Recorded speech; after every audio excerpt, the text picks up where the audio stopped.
କନ୍ଧମାଳ ଜିଲ୍ଲା ଫିରିଙ୍ଗିଆ ଥାନା ପୋଡ଼ି ଘଟଣାକୁ ଇତିମଧ୍ୟରେ ମାସେ ପୂରିଛି। ମାସେ ପରେ ପୁଣି ଥରେ ଚଳଚଞ୍ଚଳ ହୋଇଛି ଫିରିଙ୍ଗିଆ ଥାନା। ପୂର୍ବ ପରି ଆରମ୍ଭ ହୋଇଛି ଥାନା କାର୍ଯ୍ୟ। ତେବେ ଗତ 5 ଅଗଷ୍ଟ ଫିରିଙ୍ଗିଆ ଥାନା ପାଇଁ ଥିଲା ଏକ ଅଶୁଭ ଦିନ।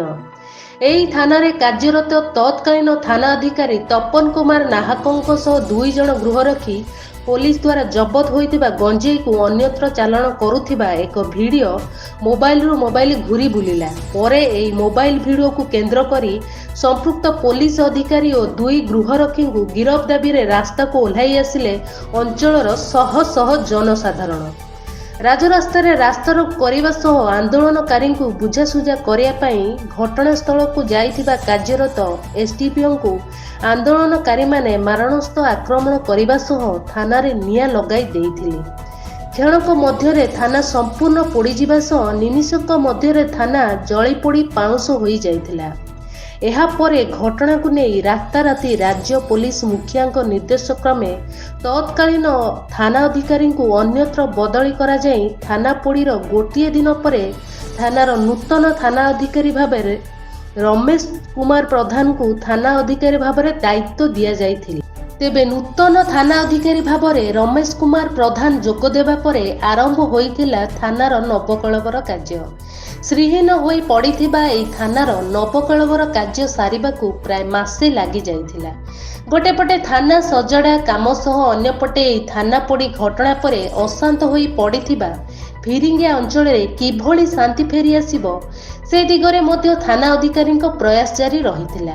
ତେବେ ଶେଷରେ ଥାନାର ସମସ୍ତ କାର୍ଯ୍ୟ ସରିଯାଇଥିବା ବେଳେ ପୁଣି ଥରେ ପୂର୍ବ ପରି ଚାଲିବ ଫିରିଙ୍ଗିଆ ଥାନା। ପୂର୍ବପରି ଥାନା ତରଫରୁ ଜନସାଧାରଣଙ୍କୁ ସେବା ଯୋଗାଇ ଦିଆଯିବ ବୋଲି ଥାନା ଅଧିକାରୀ ସୂଚନା ଦେଇଥିବା ବେଳେ ଅଞ୍ଚଳରେ କିଭଳି ଶାନ୍ତି ପ୍ରତିଷ୍ଠା ହେବ, ପୋଲିସ ଓ ଜନସାଧାରଣଙ୍କ ମଧ୍ୟରେ କିଭଳି ସୁସମ୍ପର୍କ ସ୍ଥାପନ ହୋଇପାରିବ ସେ ଦିଗରେ ପୋଲିସ ସଦାସର୍ବଦା ସଜାଗ ରହିବ ବୋଲି ବାର୍ତ୍ତା ଦେଇଛନ୍ତି କନ୍ଧମାଳ ଜିଲ୍ଲା ଆରକ୍ଷୀ ଅଧୀକ୍ଷକ ଶୁଭେନ୍ଦୁ କୁମାର ପାତ୍ର। ବୁଧବାର ପବିତ୍ର ଜନ୍ମାଷ୍ଟମୀ ଅବସରରେ ପୋଡ଼ି ଯାଇଥିବା ଥାନାର ନବକଳେବର ପରେ ଅନୁଷ୍ଠାନିକ ଭାବରେ ହୋମ ଯଜ୍ଞ ସହ ଥାନାକୁ ପୁଣି ଥରେ ଚାଲୁ କରାଯାଇଛି।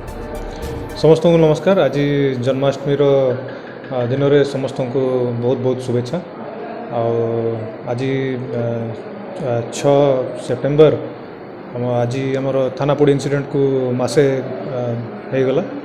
फाइनाली आम थानाटा को पूरा प्रॉपरली सब प्रकार रिस्टोर करी थानाटा को ए सुचारू रूपे आईएससी को चेम्बर और आमर ऑफिसर्स मानकर एरिया रू आम बिगिन करूँ फंक्शन रहिबो। आशा भी आगू या ही रही जमती भी कि जो इंसिडेंट होता जो अनफॉर्चुनेट इंसिडेंट होता से इंसिडेंट आगू को जमती न हो आमर पुलिस आ पब्लिक भितर संपर्कटा जमती भल भाव रहू इवन लोकल पब्लिक जो मानकर जहाँ भी ग्रीवेंसेस रोचे पुलिस रिलेटेड हो कि अन्य क्राइम रिलेटेड मैटर्स को लेकिन से निश्चित रूप से पुलिस स्टेशन को आसिक ग्रीवेंस दे पारे। आमर नुआ इंस्पेक्टर भी जी अच्छा ए मस है से भी बहुत भल कम कर आसुँच तेणु होपफुली यही प्रोसेसटा कंटिन्यू रही।